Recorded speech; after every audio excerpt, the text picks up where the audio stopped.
Meus amigos e minhas amigas, a vida pública é o exercício permanente do transitório. É a compreensão de que todos passamos, mas as instituições ficam e, para além delas, mais importante, ficam as transformações históricas e sociais de cada era. Ficam a coragem e as posições. Ficam os princípios e não as conveniências. Ficam as convergências que constroem e não as divergências que paralisam e destroem a compreensão de que podemos pensar diferente, mas somos todos iguais no que é indiscutível. Somos todos brasileiros e brasileiras, e seja qual for a visão de mundo, o Brasil nos une e nunca pode nos separar, pois somos o povo brasileiro e o Brasil é o nosso único país.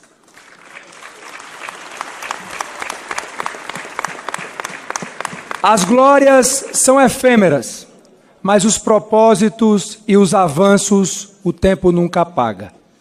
As paixões são radicais, mas são o equilíbrio e a razão que conduzem às horas mais difíceis. Começo assim, sob o impacto da confiança depositada em mim por vossas excelências, e vejo este plenário deste ponto de observação tão singular, e não posso deixar de lembrar e me emocionar que esta é e será sempre a cadeira do Senhor Diretas, do Senhor Democracia, a eterna cadeira do pai de nossa Constituição, Ulisses Guimarães. Assumo a presidência da Câmara dos Deputados com 3 compromissos, 3 únicas prioridades: servir ao Brasil, servir ao Brasil, servir ao Brasil. O povo brasileiro não quer discórdia, quer emprego. O povo brasileiro não quer luta pelo poder, quer que os poderes lutem por ele. O povo brasileiro não quer a divisão da ideologia, mas a multiplicação no seu dia a dia. Não temos tempo para errar. Chega de 0 a 0. O povo brasileiro quer resultado, quer emprego, quer melhorar de vida, quer educação melhor para seus filhos, quer mais segurança, quer viver melhor, quer um futuro melhor, um Brasil melhor. E se não formos capazes de entender e agir de forma prática, responsável e urgente para libertar o Brasil das amarras que aprisionam o nosso futuro, nós não estaremos à altura deste lugar e desta hora. Não podemos continuar desperdiçando o seu presente e sacrificando o seu futuro. Não podemos continuar penalizando a nossa gente, porque não existe um caminho da direita, um caminho da esquerda ou um caminho do centro. Existe apenas o caminho do Brasil. Faço aqui um apelo a todos os meus colegas. Vamos deixar o Brasil passar.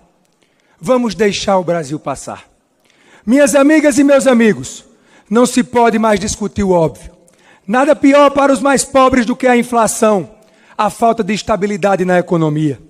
E a estabilidade é a resultante de um conjunto conhecido e consensual de medidas de responsabilidade fiscal. Não se apaga fogo com gasolina. Não existe uma nova matriz de combate ao incêndio. Isso é apenas atear fogo com outro nome. É nosso dever e o nosso dever é apagá-lo pelo bem do povo brasileiro. Não há democracia com caos social. Não há estabilidade social com caos econômico.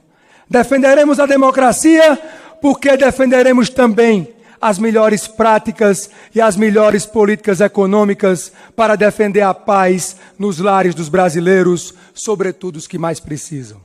Defender a estabilidade econômica é defender a estabilidade social.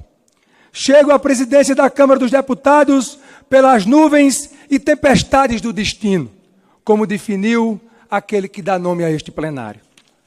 Não chegaria até aqui sem o apoio de amigos e motivadores da política. Minha eterna gratidão ao presidente do meu partido, deputado Marcos Pereira,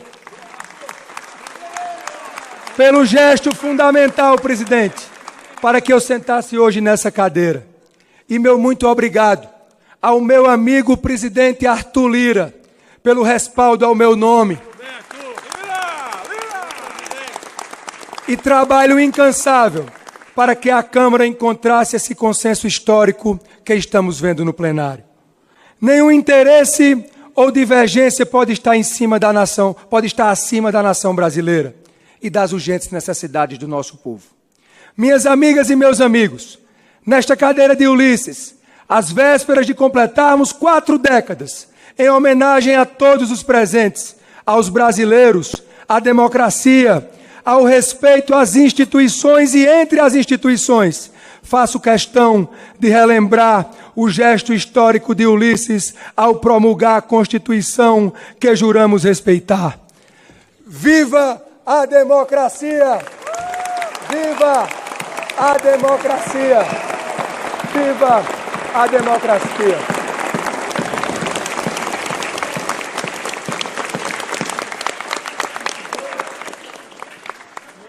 E foi pelo MDB de Ulisses que cheguei nesta casa, com apenas 21 anos em 2011. Com muito orgulho posso dizer que o PMDB foi minha escola e minha faculdade de política brasileira. A memória de Ulisses deve iluminar corações e mentes nestes tempos difíceis. Ao contrário dos debates parciais, o parlamento jamais avançou em suas prerrogativas. Foi justamente o contrário. A vontade dos constituintes originários foi adiada por quase 4 décadas. E qual vontade era essa?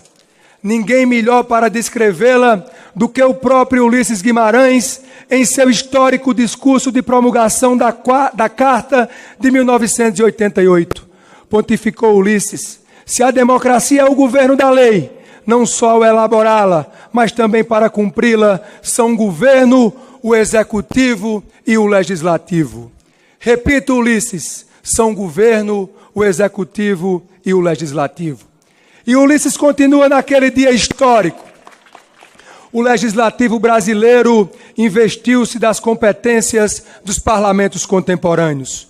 Que competências eram e são essas? O parlamentarismo. Ele não pregou o parlamentarismo como nova forma de governo, mas disse que o parlamento se investia das competências dos parlamentos parlamentaristas contemporâneos. Ou seja, ele afirmava que o presidencialismo absoluto deixava de existir com a nova Constituição. Isso já em 1988. E mais do que afirmar, ele descrevia o que os novos mecanismos constitucionais previam. Ulisses, em seu discurso, desenhava a função constitucional deste parlamento já então.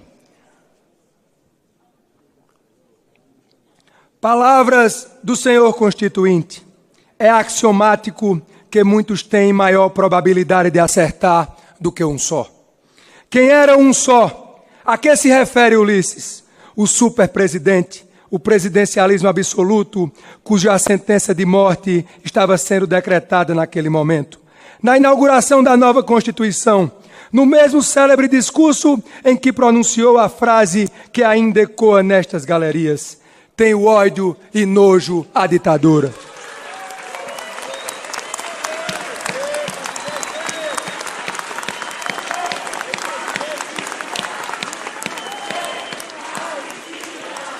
Não existe ditadura com parlamento forte. O primeiro sinal de todas as ditaduras é minar e solapar todos os parlamentos. Por isso, temos de lutar pela democracia. E não há democracia sem imprensa livre e independente. Quero aqui agradecer e parabenizar a todos os jornalistas presentes neste sábado pelo trabalho tão fundamental de noticiar diariamente aos milhões de brasileiros os acontecimentos desta casa. Lutamos pela harmonia e independência entre os poderes, porque defendemos a democracia. Lutamos pela democracia, somos frutos da democracia. Não somos 513 deputadas e deputados.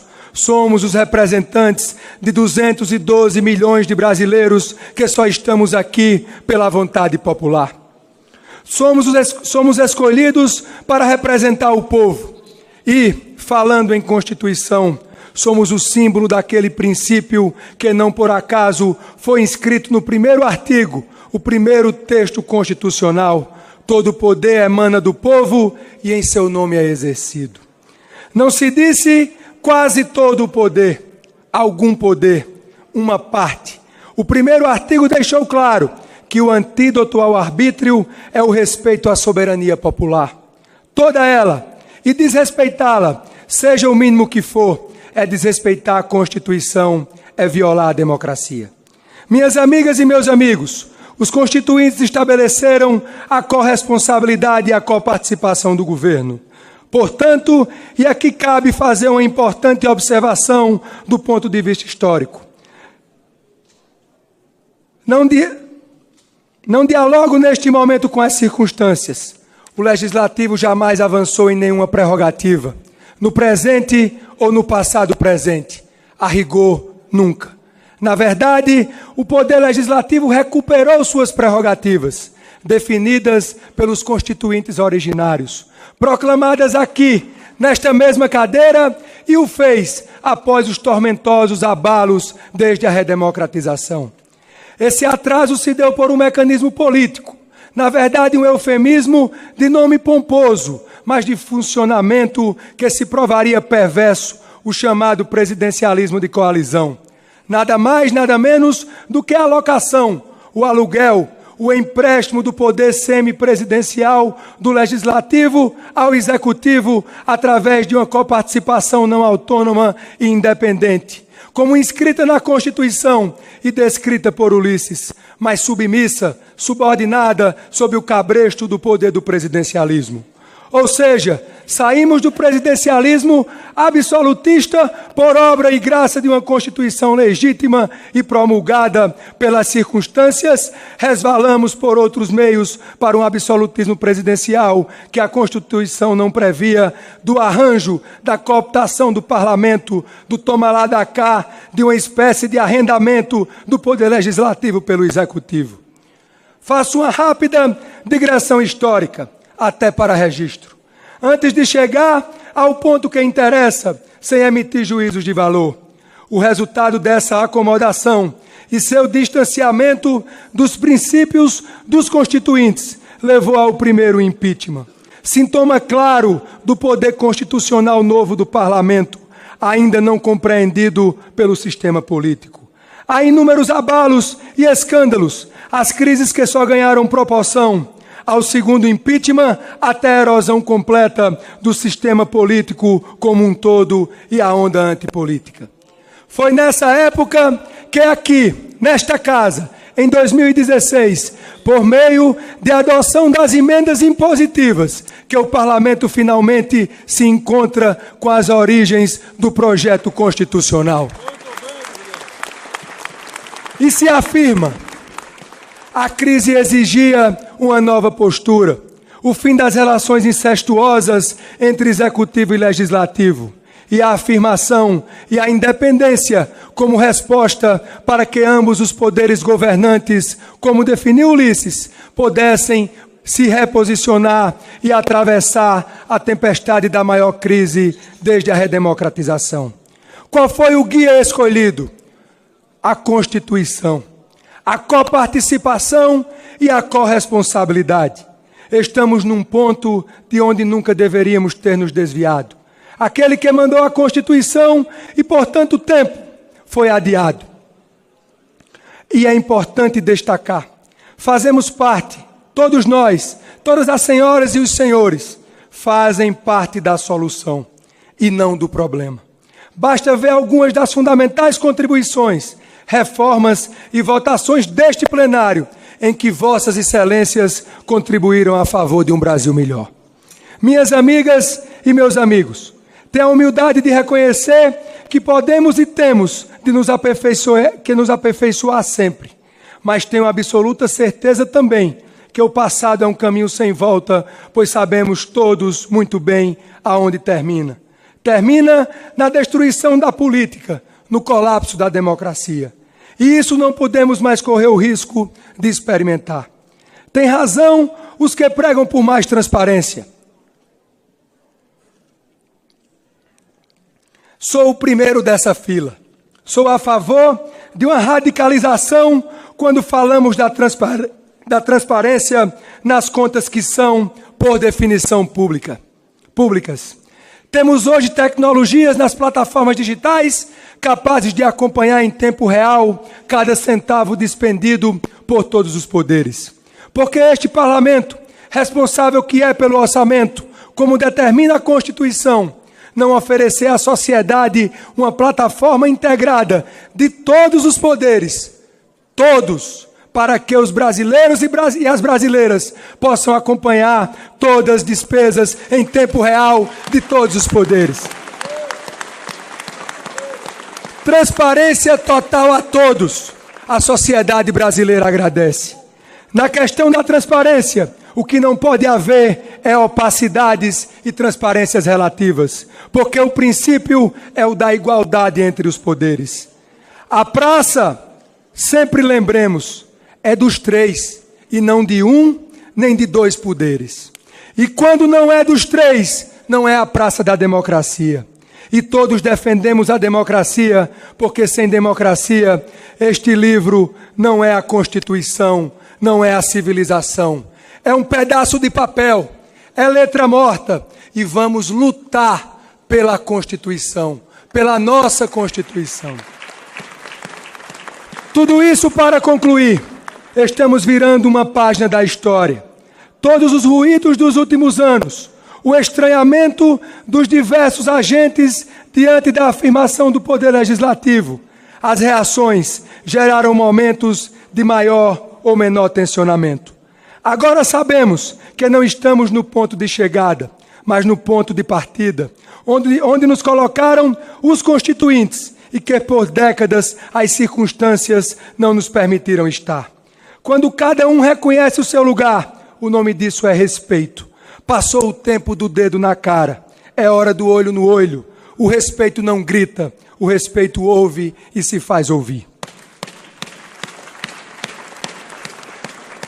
Minhas amigas e meus amigos, partindo para as considerações finais, faço uma referência especial à importância da dinâmica de harmonia que deve existir entre os três poderes. Ninguém é dono da Constituição, todos somos seus devotos defensores. E todos, sem exceção, devemos a ela obediência.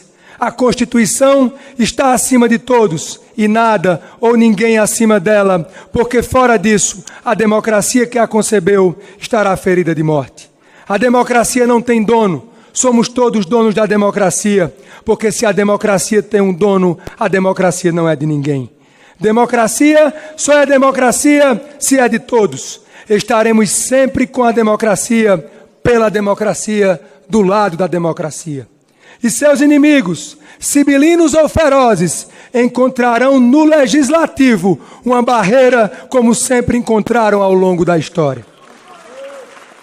Poderes têm a obrigação de não apenas serem independentes, mas de zelarem pela harmonia, porque sem harmonia, que muitas vezes se traduz na autocontenção, na compreensão que nenhum poder pode tudo e que todos, somente todos, podem representar na totalidade a democracia. Sem harmonia, a democracia pode ser irremediavelmente fraturada. Serei um guardião da independência e um sentinela permanente pela harmonia. Todos temos nossas raízes. E há sempre um mistério que habita cada um de nós quando chegamos a este plenário, trazidos pela invisível e insondável vontade popular. Viemos todos das mais diferentes origens, com as mais diferentes trajetórias, e aqui nos encontramos para convergir, dialogar, discordar, mas acima de tudo, cumprir o nosso dever com algo que está acima de nós, esta instituição e o que ela representa, o povo brasileiro, seus anseios, suas necessidades. No meu 4º mandato, venho da minha amada Paraíba e a minha amada Patos. A minha terra é o meu barro. Minha família me moldou e me forjou. Meu pai Nabô e minha mãe Ilana. A minha grande referência de vida, minha avó, uma guerreira, Francisca Mota. A minha felicidade de fazer você feliz nesse momento. Eu sou a flecha que um dia você lançou. Minha mulher Luana, a quem devo a minha felicidade, a parceira, as palavras sinceras na hora sempre certa e os amores da minha vida, Paola e Hugo Filho. Temos muito o que fazer. Antes de tudo, colegas de trabalho e de vida. Eu sei a responsabilidade que me espera. E sei também que ninguém faz nada sozinho. Citando pela última vez Ulisses, muitos têm maior probabilidade de acertar do que um só. Vamos fazer o que é certo pelo bem do Brasil. O Brasil não pode errar e não podemos deixar que ninguém erre contra o Brasil. Temos de estar sempre do lado do Brasil, em harmonia com os demais poderes. Encerro com uma mensagem de otimismo. Ainda estamos aqui. Muito obrigado.